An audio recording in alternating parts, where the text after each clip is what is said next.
som sa narodila a otec v 14. išli na vojnu. Takže oni ani neboli doma, keď som sa ja narodila.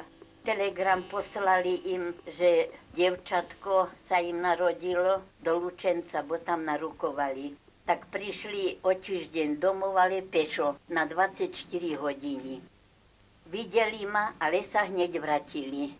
V nedeľu prišli, ale v nedeľu aj odišli. Mama sa zatím, ak vedeli, že už sú nebohy, že ich zabilo, tak sa zatím vydali. A mali deti, jedno za druhým, tak sa každé 2 roky narodili im, tak mali 7 detí. Takže my sme 2 dievčatá ostali od prvého otca.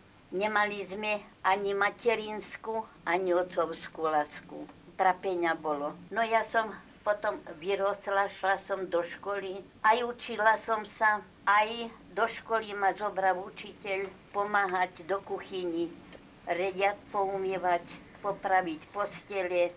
9 rokov som už mala, šla som do roboty, nemali sme učiteľa, vydurili ho. Dačo porobil s deťmi, tak ho Richtar a vicerichtar vydurili z dediny. A my sme školáci 9-ročne, chceli sme si zarobiť, išli sme do Karafovej, prišiel nám inžinier z Revúci Kraus a ten sa spýtoval, koľko vám rokov? My sme povedali, že máme po 13 už rokov, bo inak by nás nebol zobral do roboty. A mali sme len po 9 rokov. Tak sme sa tak trapili. Vyrobili sme skoro 7 rokov. Muránska planina, hory, doly, lesy, povedzte, či odísť iné kraje, kde si.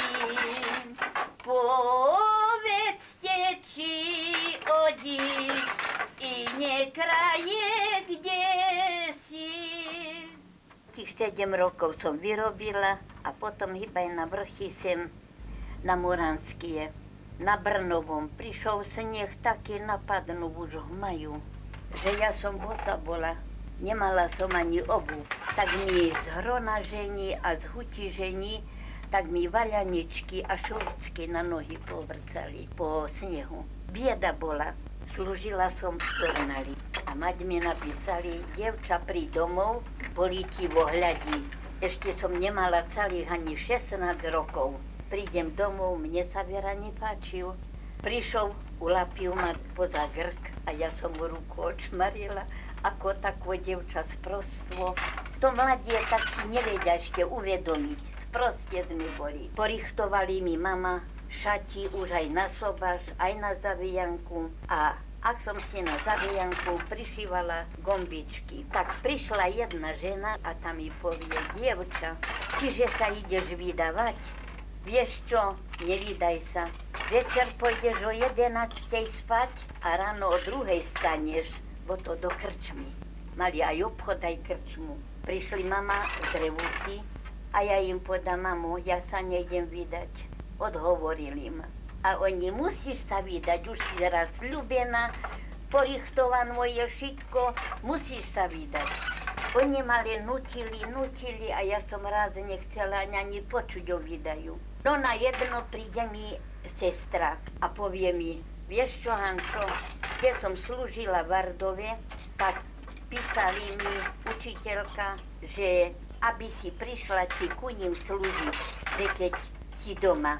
A mať sa ohlasili, a kde môže ona ísť slúžiť, ide sa vydávať. Ja som nepovedala nič, ani slovo, len som si poznačila adresu Jan Oberlander, Ardovo.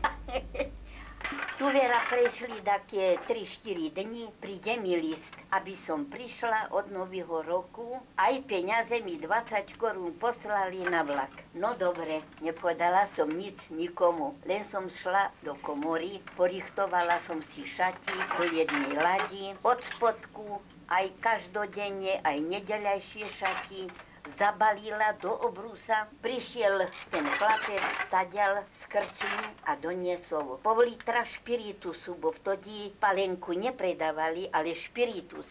to položili mať na stôl, potom jednu ladičku čokolády, ako do obchodu im prišlo, reťazku na grk a šatky na hlavu dve. Jedna biela ku sobašným šatom a druhá ku zavijanským šatom, taká pomarančová a modrie ďatelinky boli. To pokladli mama na stôl. Ja som už potom nepovedala nič, ešte povedal toľko, že príď večer na starý rok do nás a budeme kapustu variť plnenú, bo prídu z Múrania žandáre na zabavu. Krčme trimali. Ja som nepovedala ani slovo. Dala som matieri potom.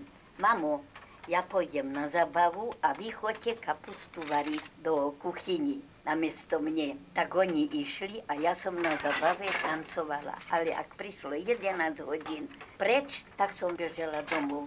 Z vyšného konca, až tam na nižný koniec som bežela. A skoro som zobrala batožok, ale som len pod pazuchu, aby ma nik nevidel v dedine, že ja dade idem. Išla som krížom, týma zemiami, chodníkom hore ku krížu. O samej 12. som sa zobrala. Do Múrania som prišla práve 3 hodiny na veži bylo, na stanicu. Čakaren zavretá bola, tak som si sedla na betónový schodík a nohy som si tak dala pod sebe a vigánom som sa zakryla. Ako tak posprostu dievča. Ale ma tak traslo, toto robilo so mnou. Ja keď som vtedy neochorela, nezomrela, už nikdy som povedala, že už nezomrem. To bolo so mnou. A topánky to mohol žmýkať. Ale kým som prišla po plešive, vyschli mi aj topánky, aj štrimple a ja celá som povyskynala, bo som bola mokrá. Po 4 rokoch som prišla domov. Keď som prišla domov, toto môj chodil na hutu na zabavu aj s Golšmidovci a on ako na tancu, tancovali sme a on mi tiež povedal, že by sa chcel ženiť, že by som sa vydala a ja povedám, dobre, vydám sa. Keď som bola v biede, deti som mala, tak som sa musela ulapiť do krosien a tkať aj pre seba, bo skorej latku nepredávali, museli sme si naprásť, sali sme ľan, to sme si močili v močidlách, potom sme pradli, vybuchali, vytreli a tak sme robili a čo sme si napradli, z toho sme košele aj spodky chlapom naši ušili. Krosna sú už starie, to ešte mojej mamina mať používali, bo vtedy takisto museli len chlapom, čo natkali, tak z toho im pošili. A ja za nima postupujem. Bože môj, oče môj, jak je ten svet zmotaný. Čo vystojí, chudobní podaní. Každý ho súžuje, platu nepodvyšuje. Veď sa nás zdá, že na veky panuje.